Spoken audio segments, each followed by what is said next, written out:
السلام علیکم ورحمۃ اللہ وبرکاتہ۔ سامعین کرام، 2 ستمبر 2014 کو برطانیہ کے اخبار انڈیپینڈنٹ نے سعودیہ میں رچی جانے والی ایک ایمان سوز سازش کا انکشاف کیا ہے۔ برطانوی اخبار کے حوالے سے ہندوستان میں بھی times of India, Mumbai mirror, Dainik Jagran, اس کے علاوہ اردو اخبار انقلاب دلی نے بھی اس خبر کو شائع کیا، جس کی بنیاد پر مسلمانوں میں بے چینی پیدا ہو گئی اور اس کے بعد اس خبر کی تردید بھی کی جانے لگی۔ کچھ لوگ اسے بے بنیاد قرار دے رہے ہیں اور سعودی حکومت کی طرف سے صفائی پیش کر رہے ہیں، مگر ہم سامعین کو بتانا چاہیں گے کہ یہ اقدام سعودی حکومت کے منصوبوں میں شامل ہے۔ ماضی میں جنت البقی، جنت المالا کی ہزاروں قبروں کو توڑا گیا۔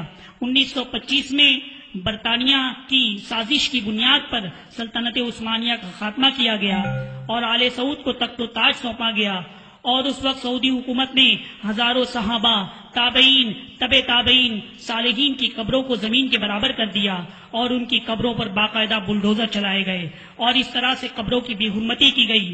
وہابی مسلک میں قبروں پر گنبد بنانا، پکی قبریں بنانا حرام ہے، اس لیے انہوں نے عالمی اسلام کے احتجاج کے باوجود جنت البقی اور جنت المالا کی تمام قبروں کو ختم کر دیا۔ اس کے بعد قبر نبوی صلی اللہ علیہ وسلم پر بنے ہوئے گنبد خضرا کو بھی توڑنا چاہا، مگر جو لوگ گنبد خضرا کو توڑنے کے لیے اوپر چڑھے وہ گر کر مر گئے اور پورا عالم اسلام میں غم و غصے کا ایک طوفان اٹھا، جس کی بنیاد پر سعودی حکومت اس اقدام سے رک گئی۔ مگر اب جبکہ عراق اور شام میں وہابی دہشت گرد انبیاء و صالحین کے روضوں کو مسمار کر رہے ہیں اور عالم اسلام خاموش تماشائی بنا ہوا ہے، تو سعودی متوع یہ محسوس کر رہے ہیں کہ اب مناسب وقت ہے، گنبد خضرا کو توڑ کر شیطانی توحید کے تقاضوں کو پورا کیا جا سکتا ہے، مگر ان کا یہ منصوبہ قبل از وقت تشتش بام ہو جانے کی وجہ سے اور دنیا بھر میں احتجاج کی وجہ سے سعودی حکومت بیک آ گئی ہے اور وہ جان چھڑانے کے لیے یہ کہہ رہے ہیں کہ یہ خبر بے بنیاد ہے۔ کوئی اخبار میں بیان دے رہا ہے تو کوئی واٹس ایپ پر اپنی ریکارڈڈ کلپ چلا رہا ہے اور کوئی مسجد کے مؤذن کو فون کر رہا ہے۔ اگر واقعی یہ خبر بے بنیاد ہے تو سعودی حکومت نے حکومتی سطح پر اپنے ذرائع سے اس کی تردید کیوں نہیں کی اور بے بنیاد خبریں شائع کرنے والے اخبار پر کوئی کارروائی کیوں نہیں کی؟ ہمیں تو ایسا لگتا ہے سعودی حکومت ڈر اور خوف سے پیچھے ہٹ گئی۔ اگر واقعی وہ ایسا کرنے کا ارادہ نہیں رکھتی اور یہ کام ان کے نزدیک برا ہے تو جس مفتی نے فتویٰ دیا، یہ شرمناک تجویز پیش کی، کیا سعودی حکومت نے اسے بھی کوئی سزا دی؟ نہیں، ہرگز نہیں۔ اس لیے ہم وضاحت کے ساتھ یہ کہنا چاہیں گے کہ حکومت سعودی عرب پر قطعی بھروسہ نہ کریں اور پوری شدت کے ساتھ اپنے غم و غصے کا اظہار کیا جائے۔ جو حکومت ماضی میں اجتماعی طور پر قبروں کو توڑ سکتی ہے، وہ معاذ اللہ گنبد خضرا اور قبر نبوی صلی اللہ علیہ وسلم کو بھی ڈھا دے، یہ کچھ بعید نہیں ہے۔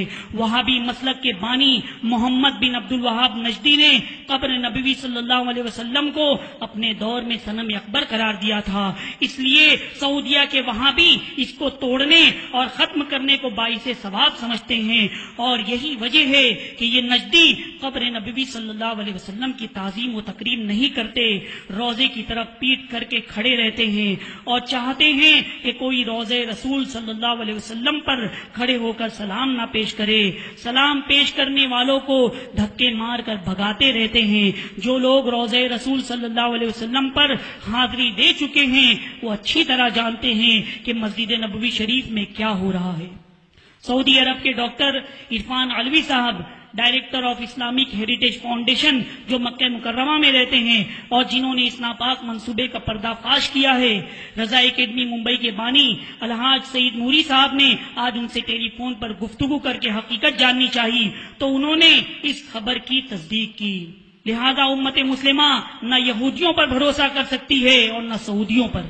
آخر میں ہم ایک وہابی مولوی جسے معراج ربانی کہتے ہیں اس کی کلپ سنانا چاہیں گے، ذرا اسے سن لیجئے۔ کیا فرماتے ہیں علماء دین اس مسئلے میں کہ قبروں کو پختہ مضبوط بنانے میں پختہ و مضبوط سے مراد اندر سے یا اوپر سے اونچی بنانے یا گنبد بنانے میں اکثر کا قول ہے کہ حرام ہے، جس پر بعض حضرات کا کہنا ہے کہ جب پختہ و مضبوط بنانا اور گنبد بنانا حرام ہے تو پھر رسول اللہ صلی اللہ علیہ وسلم کی قبر اطہر پر کیوں گنبد بنائی گئی ہے، کیوں اس کو توڑا نہیں جاتا، کیوں اس بارے میں کچھ نہیں کہا جاتا؟ کیا کسی قوم کے ڈر فتنے کی وجہ سے صلی اللہ علیہ وسلم کی حدیث کو انجام رکھا جاتا؟ اگر کوئی ہیلا بیان کیا جائے تو برے علماء اپنے اپنے ہیلے بیان کریں گے۔ ہر علماء اپنے اپنے ہیلے بیان کریں گے. کیا حضور صلی اللہ علیہ وسلم کے لیے کوئی خصوصیت؟ حضور صلی اللہ علیہ وسلم کے لیے کوئی خصوصیت نہیں. اور یہ گنبد بنانے والے یہ بدعتی شریفی تھے, اور یہ 7ویں صدی ہجری اور 6ٹھی صدی کے آخر میں یہ گنبد تعمیر ہوئی, اور اس کے اوپر پہلے بلو کلر تھا, پھر ترکیہ حکومت نے اس کے اوپر گرین کلر لگایا جس کو گنبد خضرا کہا جاتا ہے. تو اس کے توڑنے کا حکم اللہ کے رسول صلی اللہ علیہ وسلم نے دیا ہے, بے شک دیا ہے, اور چونکہ اس میں ایک فتنے کی بات ہے اس لیے اس سے روکا گیا ہے. رکی ہوئی وہ بات انشاءاللہ تعالیٰ وقت آئے گا تو وہ بھی ٹوٹ جائے گا, اس میں کوئی مسئلہ نہیں ہے, کیونکہ اللہ کے نبی نے فرمایا ہے کہ قبروں کے اوپر پختہ عمارتیں اس طرح کی تعمیر کرنا یہ حرام ہے.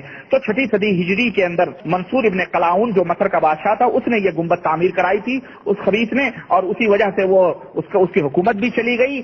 سن لیا آپ نے, سعودیہ کا نمک کھانے والا یہ ملا کتنی وضاحت کے ساتھ یہ کہہ رہا ہے جب موقع ملے گا وہ یہ بھی کر گزریں گے. اور یہی وہ مولوی صاحب ہیں جنہوں نے اپنی ایک تقریر میں وہابیوں کو جوش دلاتے ہوئے کہا ہے کہ اولیاء کی یہ مزارات مندر ہیں, انہیں بموں سے اڑا دو. معاذ اللہ رب العالمین. اس لیے مسلمانوں سے گزارش ہے کہ وہ اتنا شدید احتجاج کریں کہ سعودی حکومت یہ ایمان سوز اقدام کرنے کی بات بھی نہ سوچ سکے.